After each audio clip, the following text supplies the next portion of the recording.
imbécile. Il s'amuse bien, il tombe jamais dans les pièges. Il se laisse pas étourdir par les néons des manèges. Il vit sa vie sans s'occuper des grimaces que font autour de lui les poissons dans la nasse. Il est libre, Max. Il est libre, Max. Il y en a même qui disent qu'ils l'ont vu voler. Cette chanson date des années 80. Elle a donc une forte connotation vintage. Elle nous parle d'un personnage imaginaire qui s'appelle Max. Max suscite beaucoup d'admiration parce qu'il est libre. Il paraîtrait même qu'on l'aurait vu voler, qu'il serait libéré des lois de la pesanteur. Il est libre comme l'air, libre comme un oiseau. Il a bien de la chance, ce Max, parce que pour nous, ce n'est pas la même chose. Notre situation représente une forte limitation à nos libertés, tout d'abord en raison de l'épidémie de la Covid. On nous oblige à porter le masque, à respecter le couvre-feu, qui est un terme qui fait penser à l'état de guerre. On nous oblige à respecter, durant certaines périodes, un confinement qui porte atteinte à une de nos libertés fondamentales, qui est celle de circuler. Ces mesures pèsent lourd sur les individus. Elles entraînent des troubles psychologiques. Le marqueur le plus évident à l'heure actuelle, c'est que la consommation de tabac a nettement augmenté. Mais elle entraîne aussi des violences intrafamiliales et sociales, comme nous le voyons dans les actualités actuellement. Certains cherchent des échappatoires, participation à des rave-parties, participation à des soirées de restaurants, mais tout cela reste bien marginal et, bien sûr, clandestin. Il y a cependant d'autres atteintes à nos libertés. Tout d'abord, atteinte à notre liberté d'expression, particulièrement dans les réseaux sociaux. Il y a les limitations ordinaires à nos libertés qui font que nous n'avons pas généralement assez d'argent pour acheter tout ce que nous aimerions acheter et pas assez de temps, par exemple, pour faire les voyages que nous aimerions faire. Et puis, il y a, pour terminer, les contraintes liées à la vie en société. Selon le levé d'âge qui dit que notre liberté s'arrête là où commence celle de notre voisin.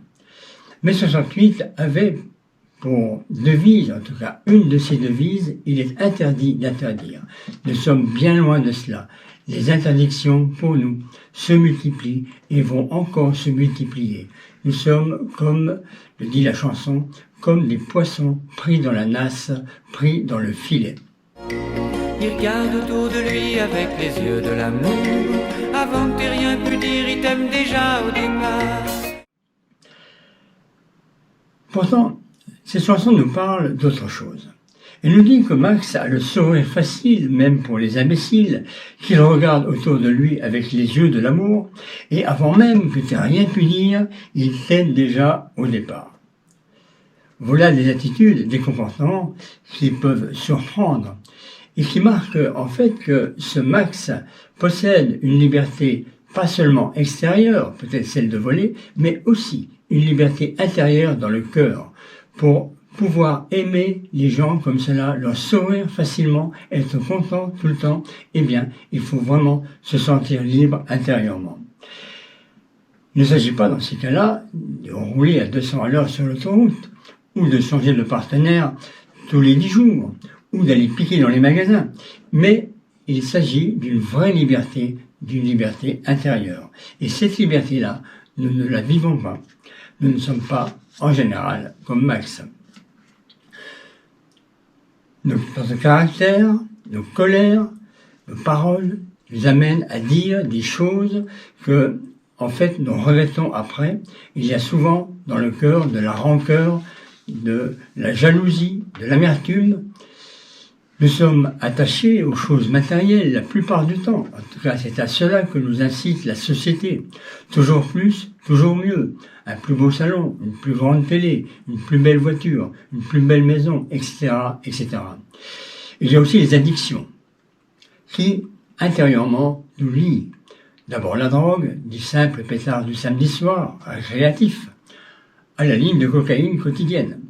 Mais il n'y a pas que la drogue comme addiction. Il y a le jeu, le sexe, le tabac, l'alcool. En fait, bien souvent, nous ne sommes pas libres dans notre tête, et si nous ne sommes pas libres dans notre tête, nous ne sommes pas libres dans nos comportements et dans nos choix. Et j'aimerais vous proposer une définition de la liberté. La vraie liberté, me semble-t-il, c'est la capacité de faire ce que nous considérons comme bien. Cette notion de bien et de mal est variable, bien sûr, et plus ou moins exigeante. Elle dépend de notre histoire, de notre éducation. Mais c'est celle que reconnaît notre conscience. Et notre conscience, c'est ce qui nous permet, le matin, quand nous faisons notre toilette, de nous regarder dans la glace. Saint Paul disait « Je fais le mal que je ne veux pas, mais je ne fais pas le bien que je voudrais. » En décrivant cela, il décrit une véritable absence de liberté et une forme d'esclavage. On peut gagner au loto, on peut faire des choses magnifiques, des voyages magnifiques, on peut rouler en Ferrari, si nous restons dans tout cela dominés par nos passions, quelles qu'elles soient, nous restons des esclaves, incapables de faire le bien que, au fond de nous-mêmes, sans doute, nous aimerions bien pouvoir faire. Cela s'appelle le péché, et la Bible nous dit que le salaire du péché, c'est la mort. Jésus, au début de son ministère, a dit « Je suis venu pour apporter aux captifs la délivrance ». Et plus loin, il dira « Toute personne qui commet le péché est esclave du péché, mais si le Fils, c'est-à-dire lui, le Christ, si le Fils vous libère, vous serez réellement libre. » Et saint Paul d'ajouter plus loin « La loi de l'Esprit nous libère de la loi du péché et de la mort. » Il y a donc une véritable possibilité de libération qui nous est offerte par le message de l'Évangile. Alors, quel est ton truc? Le jeu, la drogue, la pornographie, les bagnoles, les fringues, le look? Tout cela, peut-être tu sens que cela te lie, cela te maintient dans une forme d'esclavage. Eh bien, tu peux être libéré de tout cela si tu reconnais cette situation et ton péché. Et si tu te tournes vers Christ, qui, en mourant sur la croix, peut briser tes chaînes. Il y a un psaume qui dit que pour ceux qui sont prisonniers de la misère et des chaînes, il peut mettre en pièces les portes de bronze et briser les verrous de fer. Est-ce que tu te sens, toi, enfermé derrière des portes de bronze et enchaîné par des verrous de fer? Alors, ce message est pour toi. Crie à Jésus. Prie-le, demande-lui de te libérer et il va le faire. Est-ce que tu es prêt à faire cette démarche et à vivre cela? Si tu te sens concerné par ce message, si tu ressens que vraiment dans ta vie tu n'es pas libre, alors fais cette démarche. Fais-la vraiment de tout ton cœur. Tu peux également, si tu souhaites avoir des explications et d'autres précisions, nous contacter à l'adresse sans t'engager bien sûr, nous contacter à l'adresse qui se trouve à la fin de cette vidéo. Bon courage! Il met de la magie, mine de rien, dans tout ce qu'il fait. Il a le sourire facile même pour les imbéciles. Il s'amuse bien, il tombe jamais dans les pièges. Il se laisse pas étourdir par les néons des manèges. Il vit sa vie sans s'occuper des grimaces que font autour de lui les poissons dans la nasse. Il est libre, Max. Il est libre, Max. Il y en a même qui disent qu'ils l'ont vu voler.